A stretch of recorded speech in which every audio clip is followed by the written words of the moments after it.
consumers to the Life Happens, Laugh Anyway podcast. I'm comedian Tracy DeGraff. And I'm Catherine, co-host and bestie. Welcome to the Pod Lab, Catherine. Today we are recording episode number 199. Yeah, I feel like I haven't been here in a while. And then it has been a while because we banked a couple episodes and then we were off last week. We didn't record it all last week? No, because we banked them. I can't remember why. But we had them ready to go. Oh. And then they, we scheduled them, so they went out. Yeah, I thought I was here like last week, but then we just didn't get together Wednesday or this Tuesday. Well, whatever the case may be, we're in the Pod Lab now. Look at us. Yeah. We're back. Yeah. And sorry, friends, we're a day late because just schedules, so we just couldn't record yesterday. So here we are today. It is episode 199. We're thrilled that we're still going. We have not quit. Wonder if anyone was disappointed that it didn't drop on time Wednesday. I'm sure that they're all waiting with bated breath. I'm shocked that our phones are not blowing up. Nobody said anything. Like, No. Aw. Yeah, they're probably like, well, they probably quit. They quit everything. We do Especially not. Catherine. No, we don't. Well, we have a great episode for you. If you are a brand new listener, welcome aboard to the Life Happens, Laugh Anyway podcast. We're just two best friends that decided over the pandemic to start a podcast, and we're still going strong. Mm-hmm. And we pick a topic that we think you would care about because we care about it. And then we research that topic. I try to. Like we're pros, like the pros that we are. And then we deliver it to you. We spit it out. We regurgitate it. you could say that. We do. And we do so. We try to be infotainers in a way. Mm-hmm. We're giving you some content, but we've been best friends for 20, how many years? 20.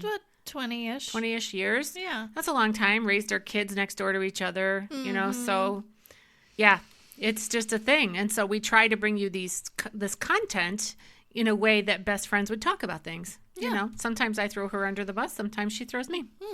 Yeah. We'll see who it'll be today. Did I? You know what I did today? What'd you I'm do just today? getting off track already. That's okay.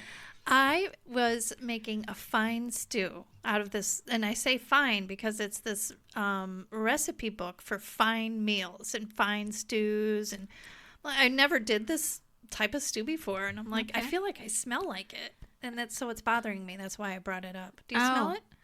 No. Like I smell food on my clothes. Well, I'm not that close to you, so. Well, I just feel like it's permeating, but I guess not. Okay. Anyway. Well, all right. Yeah. Well, I hope your stew is delicious. I'm sure it will be. All right. Well, tell our friends who are listening how they can support our podcast, Catherine, if they'd like to, because we have sponsors. They can support us by giving money. Yes. Period. No. They could support us by going to tracydegraff.com and follow the prompts. And you can support us by, we typically ask $5 a month. And that helps us to offset costs for putting this podcast out, the platform we use, and, equipment upgrades and things like that. Yeah. Yeah. Yeah. So if you'd like to be a sponsor, please do so. Yes. Thank you to the sponsors that we already have. And I'm shocked that we have any at all. I am too, but Yeah. don't tell them that. Tell them that we have lots of sponsors. Well, no, I think tell them we don't have hardly any, and then they'll No. feel bad for us. And Well, we No. do. we do have a good amount. We do. We do. And $5 a month is basically a cup of coffee once a month. So if you want to chip in, it'll be great when we get to the point where our income goes past our expenses. We're not there yet, but we will get there. All right. Well, let's dive into this episode. Okay. Miracles. We Yeah. are talking today about miracles. This is episode 199, as I said. These are the 3 takeaways that you're going to get from this episode if you stay with us for the whole time. Okay. Number 1, Catherine and I are both going to talk about our own experiences that we consider miracles in our lives. Things that we've seen with our own eyes. Okay. So we have that. Number 2, we're going to talk about controversial miracles. Miracles.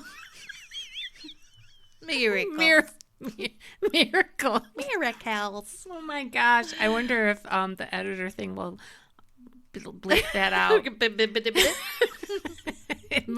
That's one of the I things, think friend. I should leave it in. I do too. Whatever. I don't care.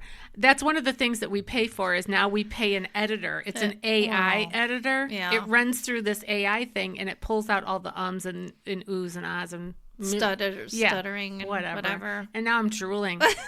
Okay, this is going to be great. Do No. you know if it What? takes out our laughs? I hope not. It can't. Because I haven't listened to it since we had the AI It thing. better not take out our laughs. I hope not, because there's times where it's like a long, I can't do it Like that. Right, yeah, like I get that. it. All right. So anyway, let me get back to our takeaways. Number one, our own experiences about miracles, controversial miracles, and then miracles of the Bible. Okay, so those are the 3 takeaways. We always have a scripture that we will point you to at the end, and then a call to action. Catherine, tell our listening friends, what miracles have you seen?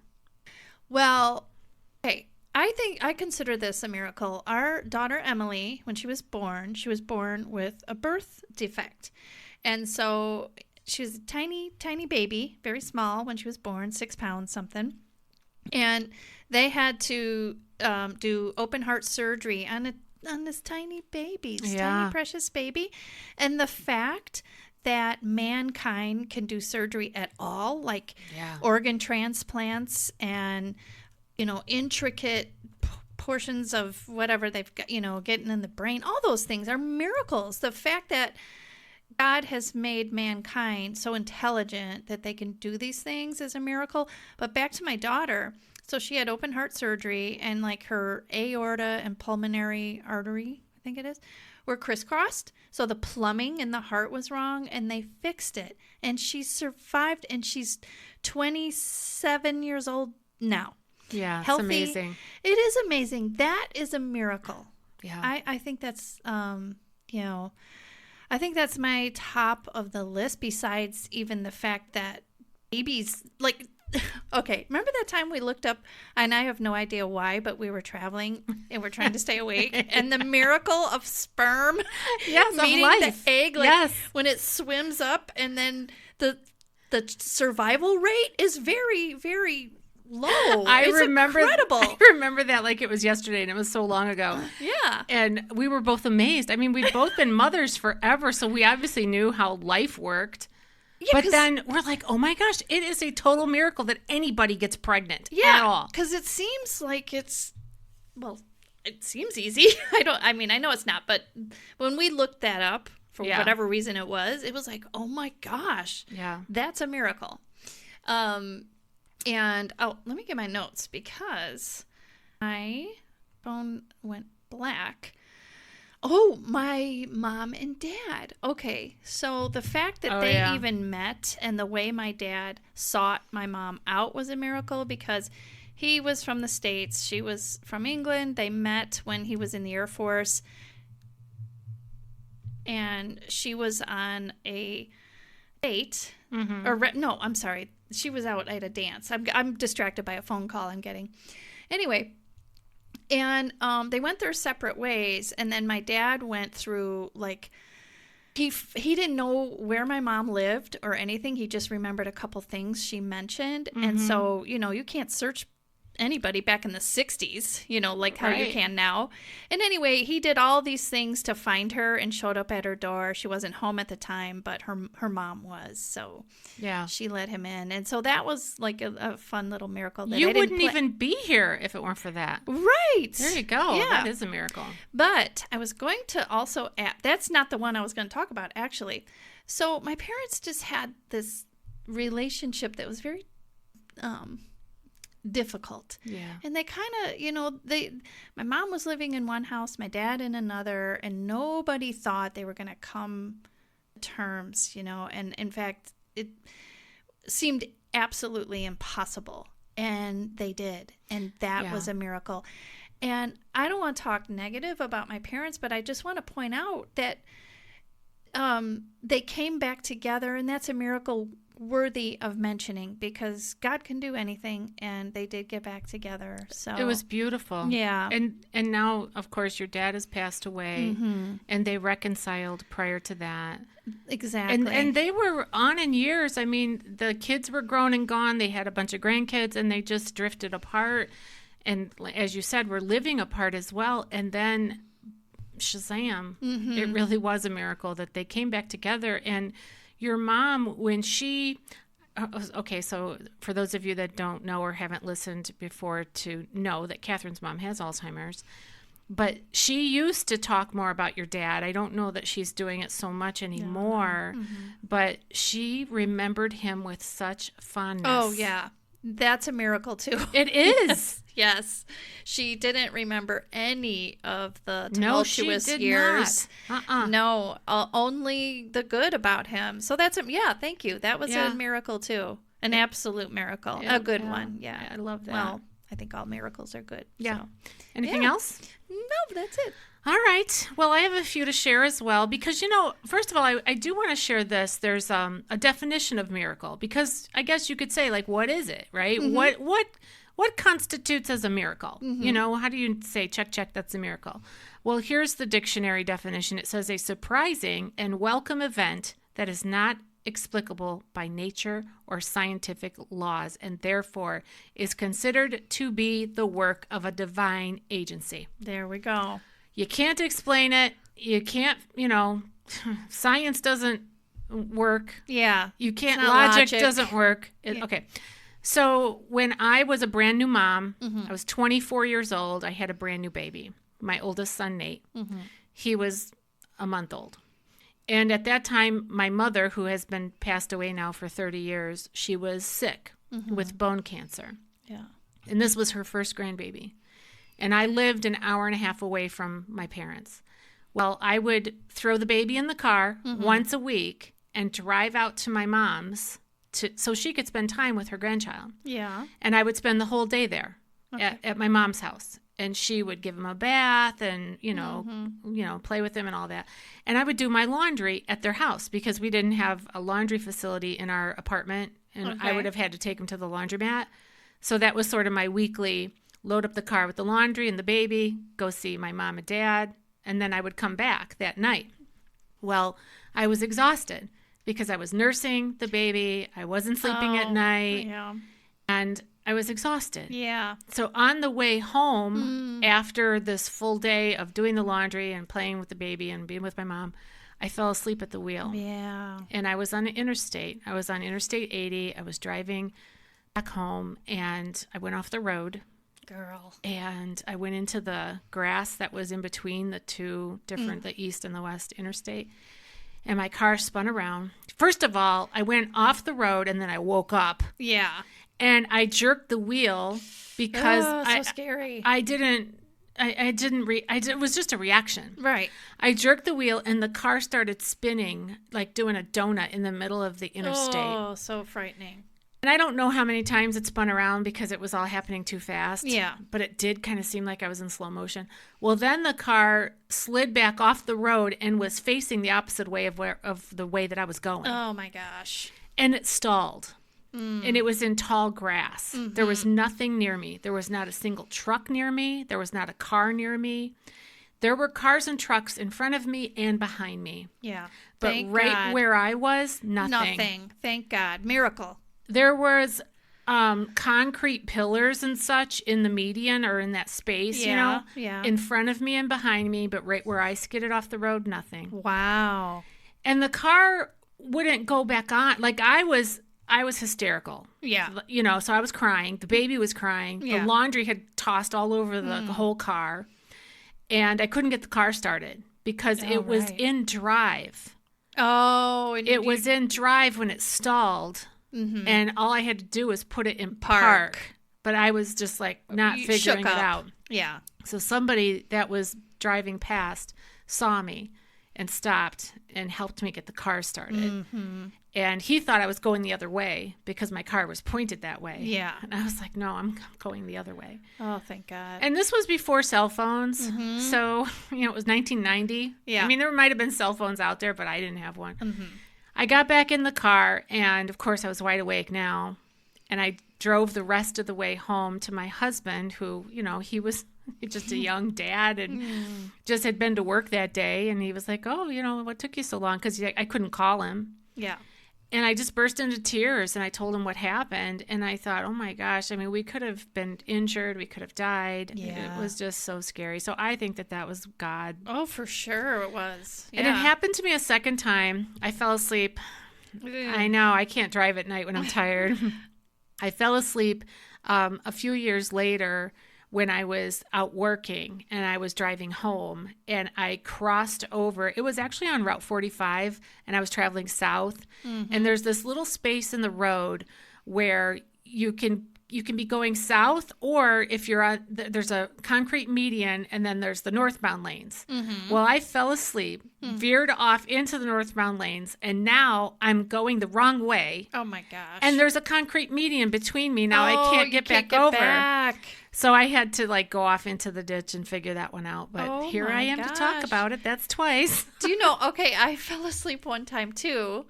I was either leaving Kenny's house or I had to be leaving his house. It was late. And I was coming up to a stop sign, and this is the way I remember it. I heard a loud honk on a car. It was me. I fell asleep and slumped over onto the steering wheel.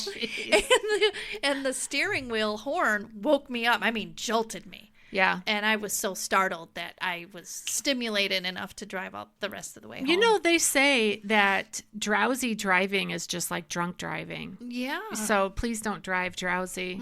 I don't do it anymore. No, I don't didn't. either. After that second time, I was like, I will never do that again. Well, you know how I have to take that restless leg medicine at 5:30 in the evening? Yes. It's all over. Like an hour or two after that, forget it. No good. Yeah. Okay, another time, another miracle on the road, actually. Ron and I had gone to purchase a vehicle. And so the two of us were in one vehicle to go pick up. It was a truck that he was buying. This is many years ago. So he's in the truck then. We're driving home. It's a used truck that he bought. He's in front of me.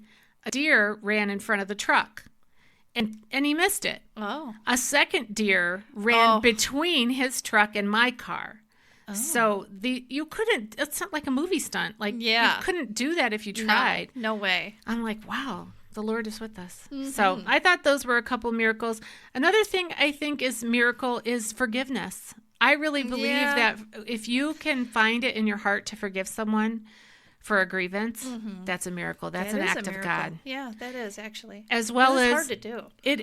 That's why it's a miracle, because it takes faith and it takes the Holy Spirit, you know, and obviously we're all needing forgiveness as well. Yeah. So that's a miracle. Another thing I wrote down is salvation is a miracle. Yeah, I was going to say that too. Yeah. You can't manufacture that. No. That's all God. No, it's an absolute miracle. The only thing that we contribute to our salvation is our need for it. You know, the sin part. Right. We're good at that. We've got that one down. Healing prayers. I one time was healed physically. Oh, I forgot. Yeah, right. Yeah.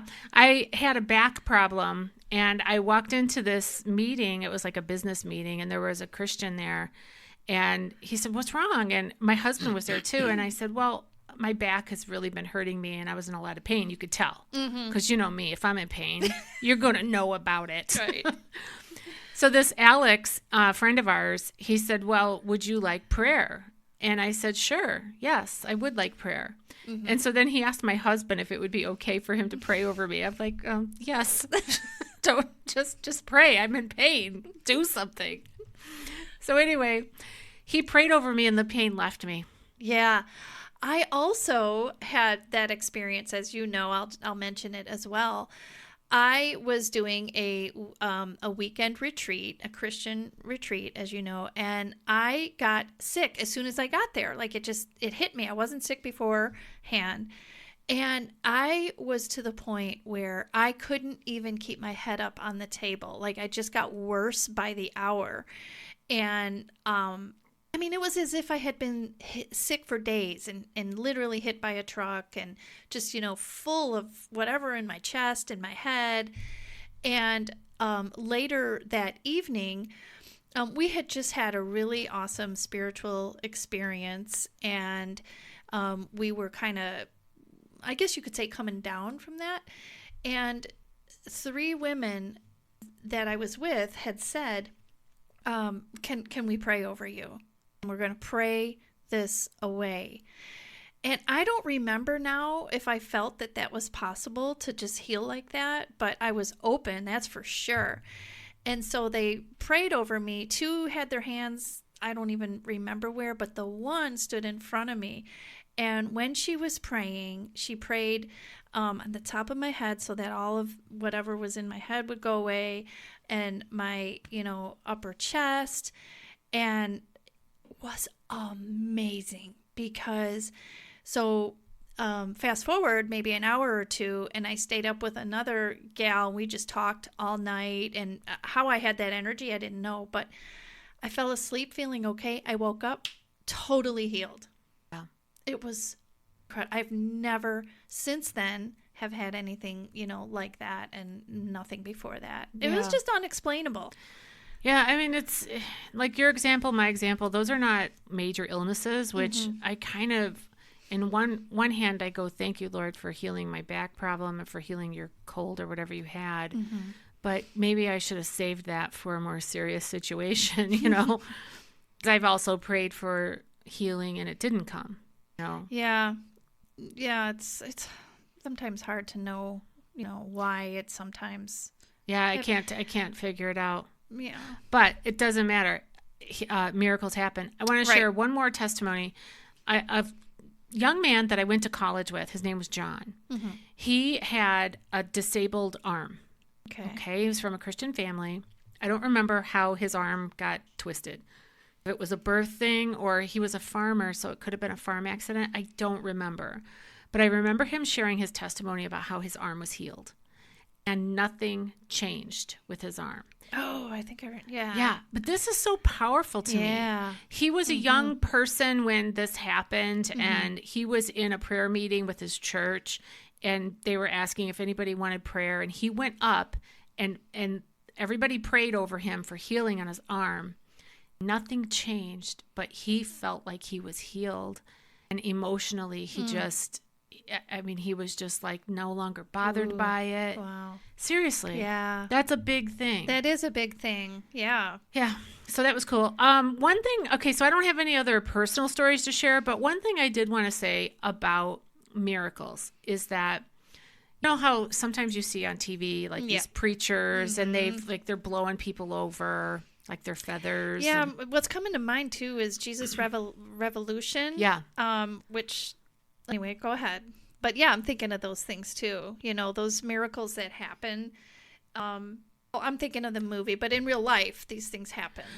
Well, yeah, I mean, healed. There are different church services, let's just call it that, or healing services where, they have people that come up and supposedly get out of wheelchairs, or they faint, fall over, whatever.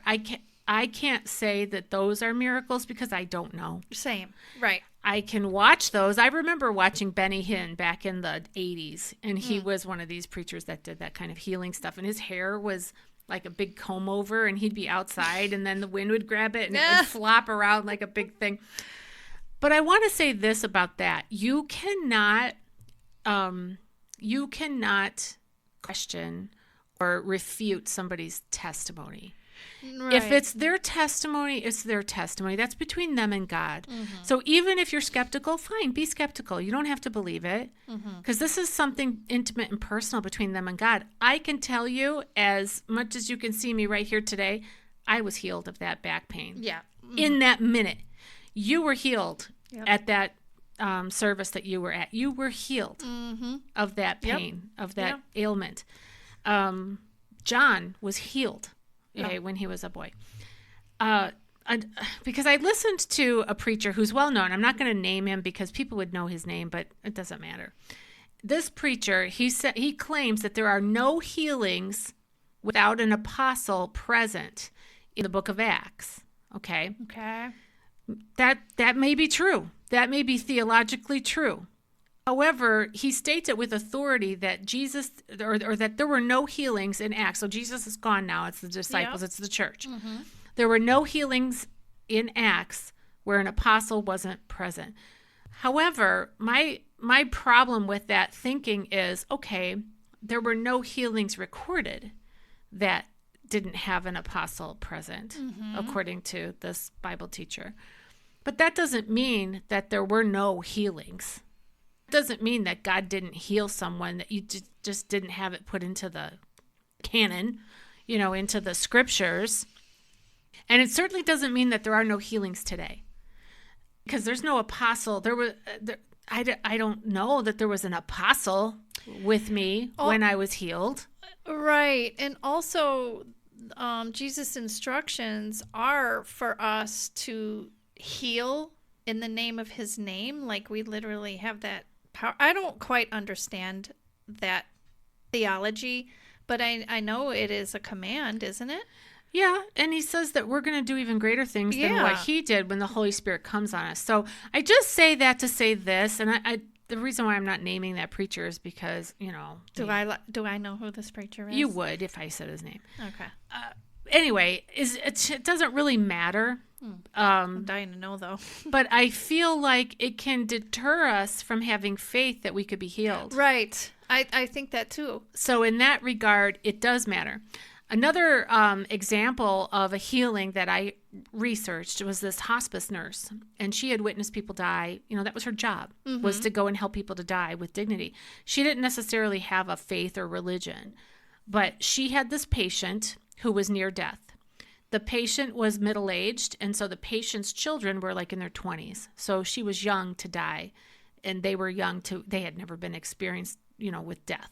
Okay. Well, mom was showing all of the physical signs of death. Her skin was turning blue. Her organs were shutting down. Her fingernails were changing color. The hospice nurse, based on her experience, figured that she's probably going to die within 24 hours, maybe even within the hour. Wow.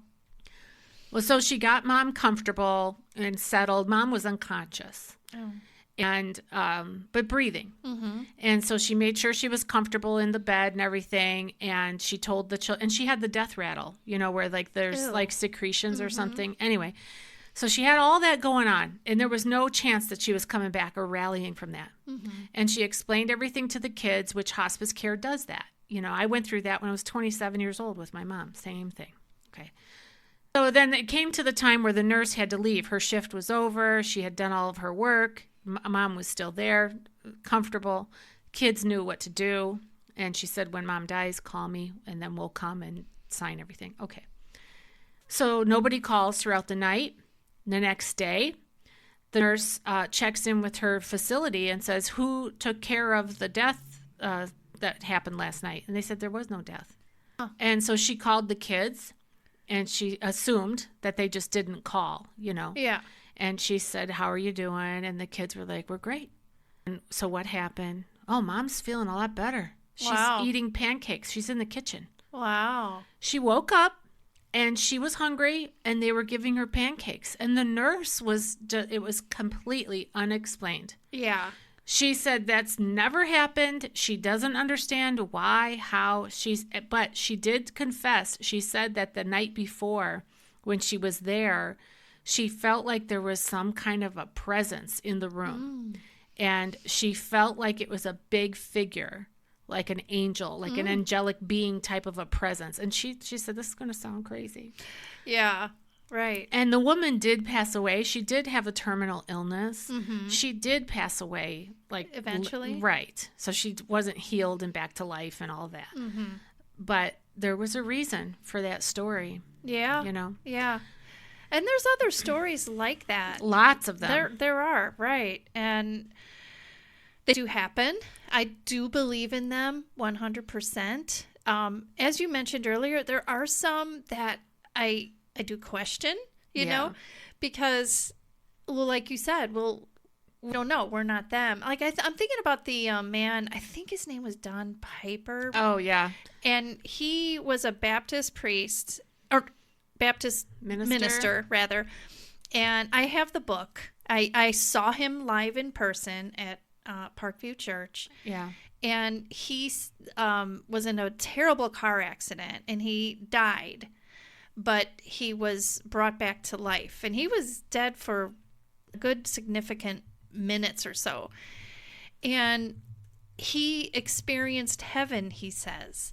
And then he was in terrible agony after that, like the recovery from the accident, and the comparison between his experience in heaven and his life now as I don't know if he was an invalid or whatever, but he definitely was in pain and he definitely was bedridden.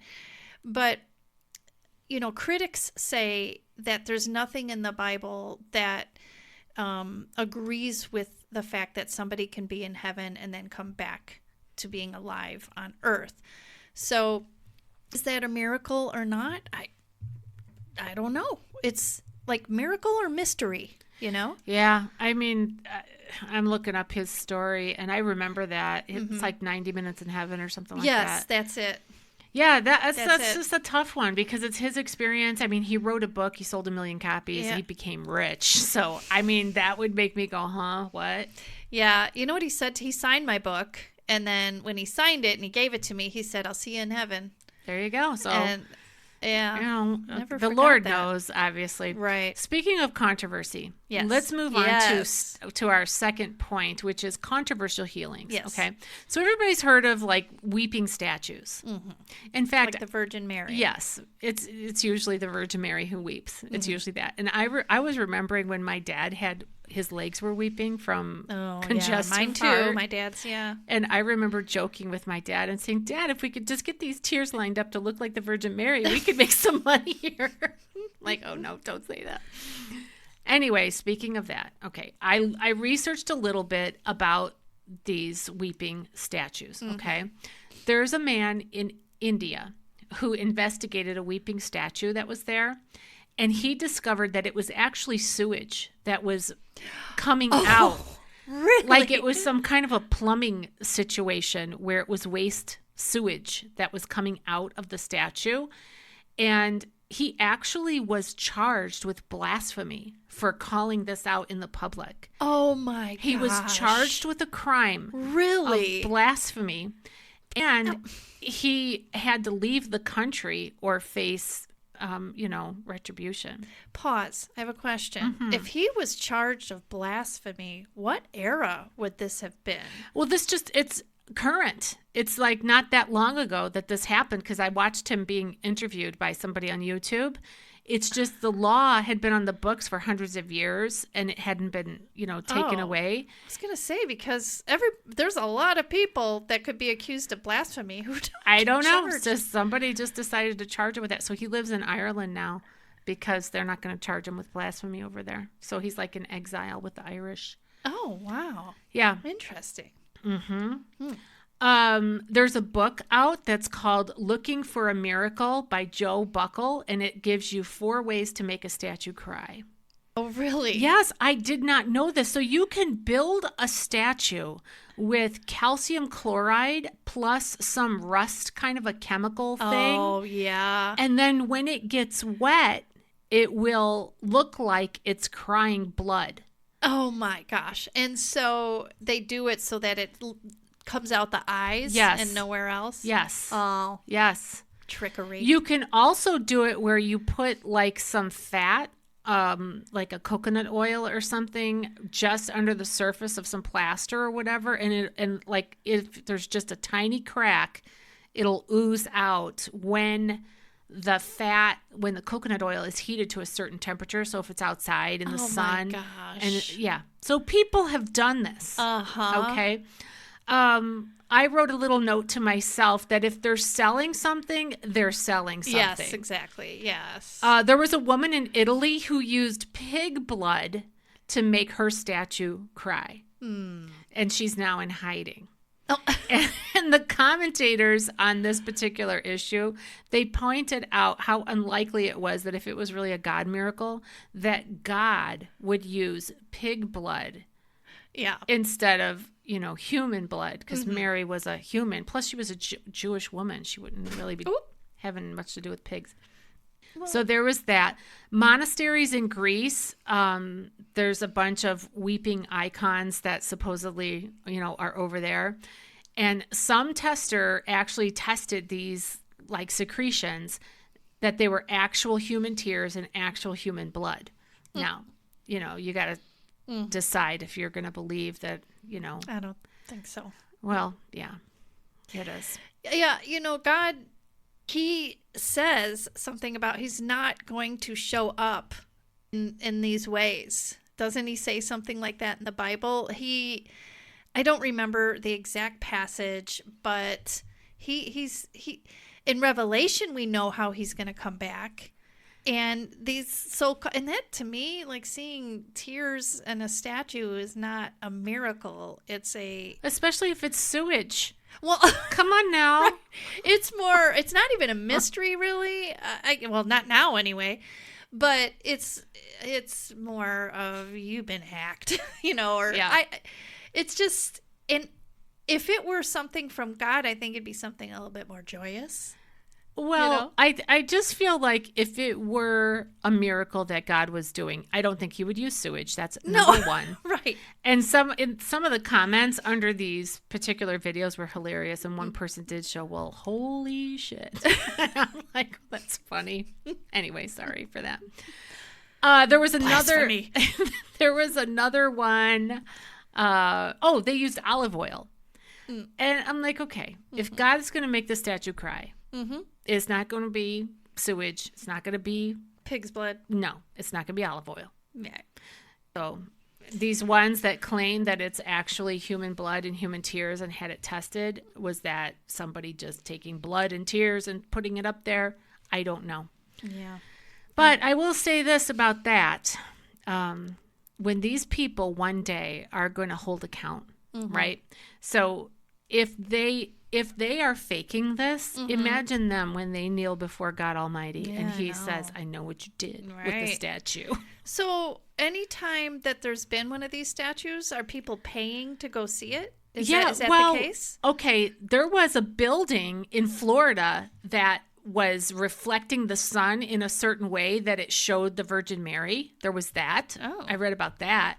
And they sold the building to the Catholic Charities, and then people would come and flock around, and then they buy like in that faith anyway, you pay money to light candles and say masses and stuff for loved ones and such. Okay. So there's that.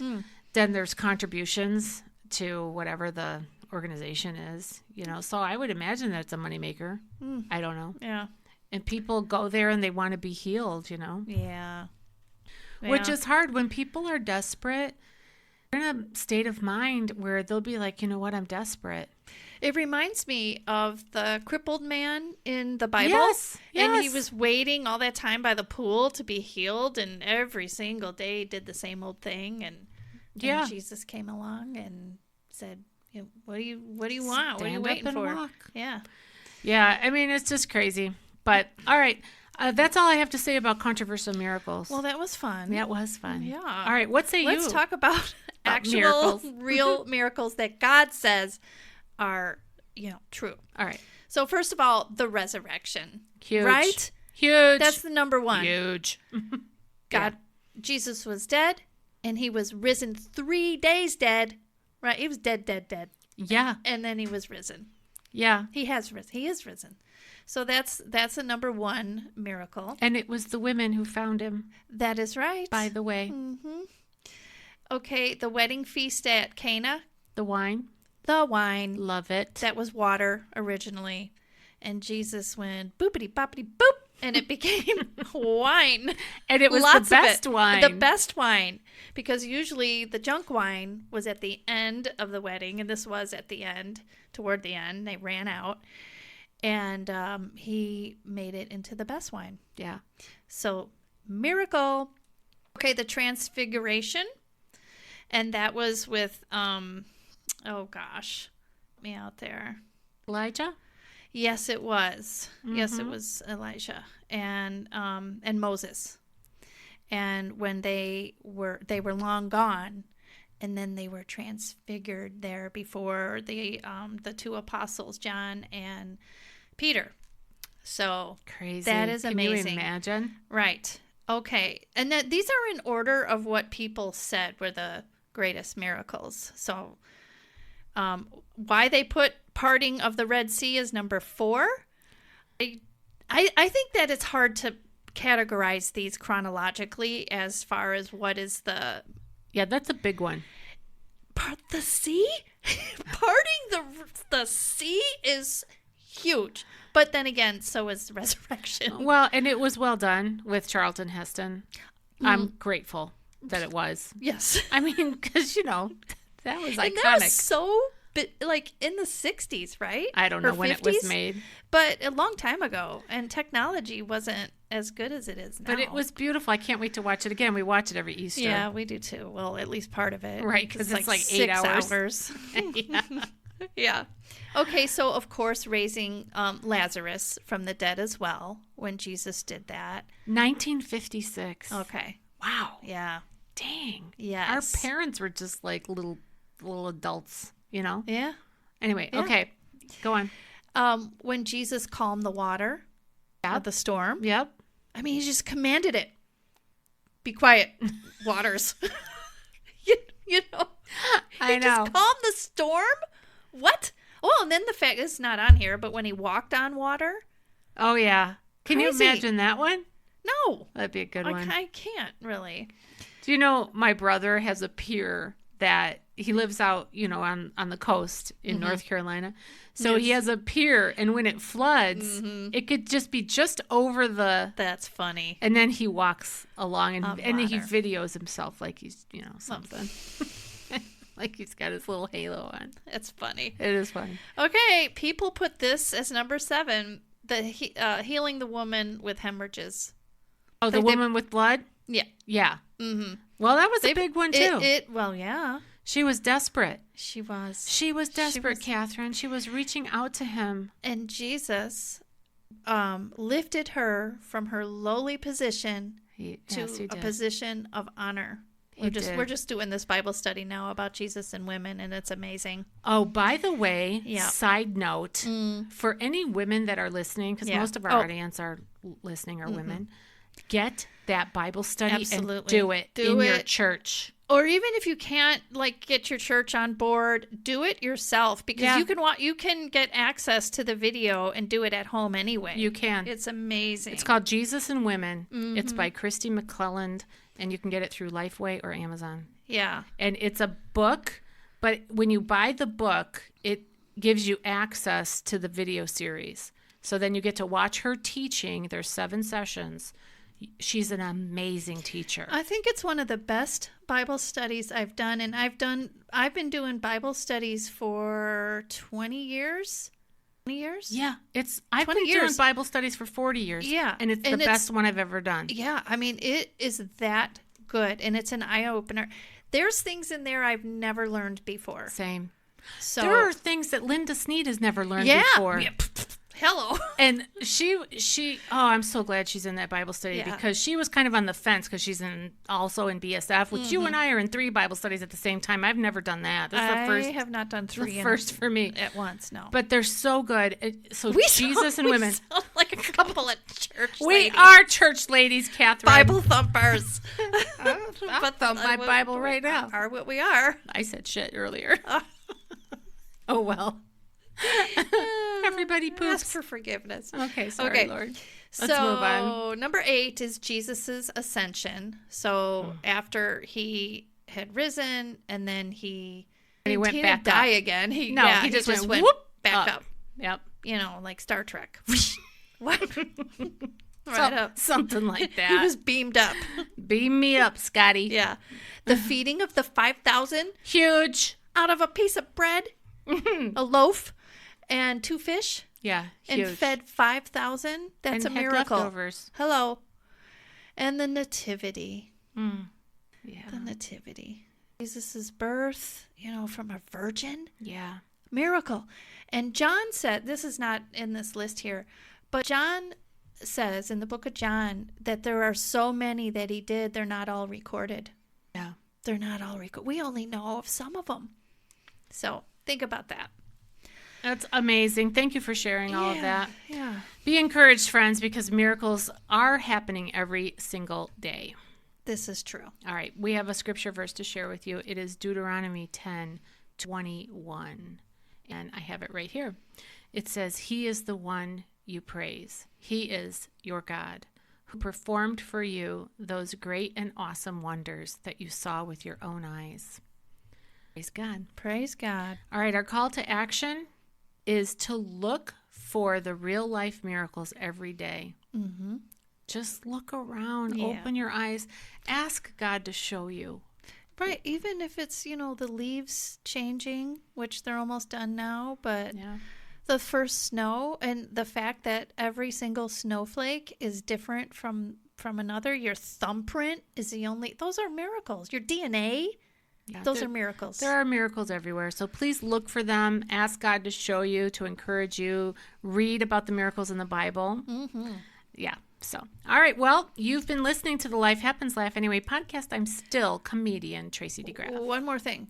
Our next podcast is Yes. our 200th episode. It is. And we're going to, we think we're going to rope the guys in. Well, they already said that they Our men. would. They said Well, yes. Yeah. They Just can't in say case no they now. forgot, we're doing it. Yeah. So All right, that'll be stay next week. tuned. Okay. Bye. Bye.